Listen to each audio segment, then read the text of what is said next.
Noam Chomsky predicted the rise of Trump 6 years ago. In an interview with Chris Hedges in 2010, Noam Chomsky, the world-renowned linguist and dissident intellectual, remarked that he has never seen anything like this. By this, he meant the state of American society, relative to the time in which he was raised, the Depression years, and to the tumultuous state of Europe during that same period. It is very similar to late Weimar Germany, Chomsky said. The parallels are striking. There was also tremendous disillusionment with the parliamentary system. The most striking fact about Weimar was not that the Nazis managed to destroy the Social Democrats and the Communists, but that the traditional parties, the conservative and liberal parties, were hated and disappeared. It left a vacuum which the Nazis very cleverly and intelligently managed to take over.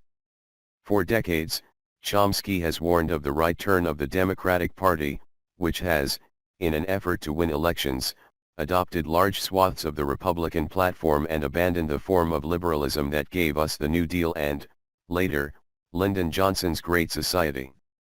Trump has been viewed with bewilderment by politicians who have divorced themselves from the needs of the people and who have sold them false goods to get ahead. But Trump, as Chomsky's prescient interview demonstrates, was inevitable. This new approach was canonized by Bill Clinton, who triumphantly declared that the era of big government is over. With this declaration, Clinton ushered in a new era of the Democratic Party, the so-called New Democrats, which left behind the working class and cultivated amiable relationships with corporate executives and Wall Street financiers. Many of them would eventually occupy key positions in Clinton's government, and many of them emerged once more during the presidency of Barack Obama. The philosophical bent of the New Democrats was best summarized by Charles Peters in a Neoliberal Manifesto, in which he defines neoliberalism as an ideology perfect for those who no longer automatically favor unions and big government or oppose the military and big business. Democrats, since Peters penned his manifesto, have far exceeded the bounds of this seemingly neutral stance.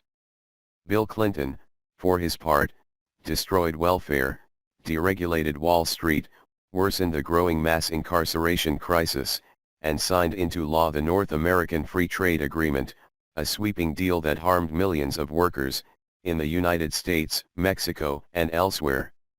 Today, President Obama, in partnership with congressional Republicans, is lobbying aggressively for the so-called Trans-Pacific Partnership, which has been deemed by critics NAFTA on steroids.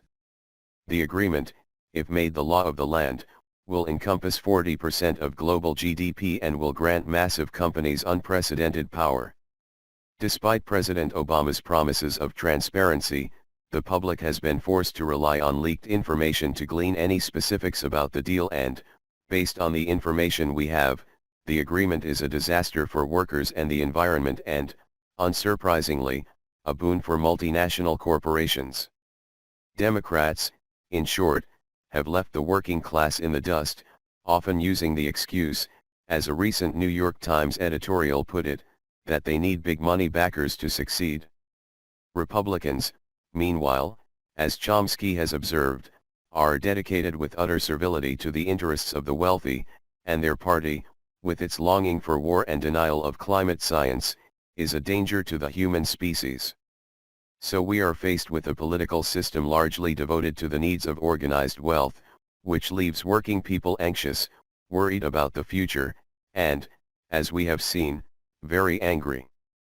In essence, political elites on both sides have created a vacuum into which a charismatic and loudmouthed demagogue can emerge. As Chomsky noted in his interview with Hedges, the United States is extremely lucky that no honest, charismatic figure has arisen. Every charismatic figure is such an obvious crook that he destroys himself, like McCarthy or Nixon or the evangelist preachers. If somebody comes along who is charismatic and honest, this country is in real trouble because of the frustration, disillusionment, the justified anger and the absence of any coherent response. That was in 2010. Now, in 2016, we have Donald J. Trump, the presumptive nominee of the Republican Party. Trump is, of course, not honest in any meaningful definition of the word, but his supporters believe that he tells it like it is. They view him as a no-nonsense straight talker, a man not confined by the limits of political correctness. To garner votes, Trump has tapped into the fears and animosities of members of the white working class who previously backed Republicans but now view the party as a collection of bureaucrats who have sold them out. Trump, they believe, is different. He isn't bought, they say, he uses his own money, accrued by his uncanny deal-making abilities. He's an outsider, he'll stand up to the stuffy elite.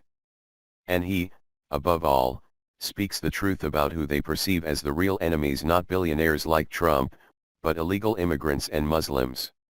What are people supposed to think if someone says, "I have got an answer, we have an enemy"? Chomsky asked.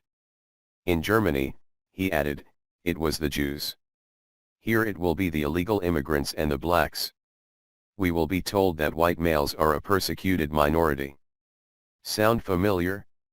We will be told we have to defend ourselves and the honor of the nation, Chomsky continued. Military force will be exalted. People will be beaten up. This could become an overwhelming force.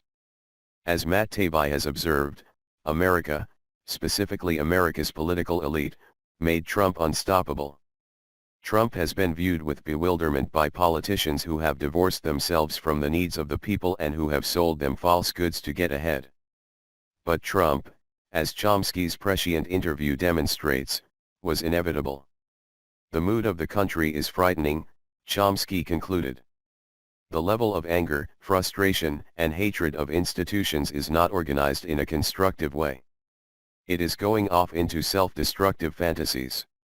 Trump embodies the fantasy, he is the anger, the hammer with which his supporters hope to smash America's institutions and take America back to a mythical, blissful past. America's political class has not simply faltered under the weight of the Trump phenomenon, its failures created him, and the establishment is now faced with a choice. It will either address the legitimate concerns of the people who are attracted to Trump's fake populism, from his critiques of disastrous trade deals to his contempt for America's foreign policy elite, or it will resign itself to the fact that the Republican Party is now the party of Donald Trump, who says out loud what Republicans have been saying in code for decades. Rather than attempting to do the former, the establishment is doing their best to train Trump, and in doing so they are falling in line, demonstrating precisely the point that Trump has been so successful in exploiting, that American politics is merely a struggle for ideological conformity and party unity, not a struggle for the general welfare of the nation. Now, Trump is the presumptive nominee of the Republican Party. And the implications, should he emerge from the general election victorious, are grim. Chomsky has hesitated to put forward any predictions of what a Trump presidency may look like, but, he has said, to have somebody who's kind of a wild man with his finger on the button that could destroy the world or make decisions with enormous influence is an extremely frightening prospect. There is much more to be said about Trump and about the state of American politics broadly. But we can't say we weren't warned.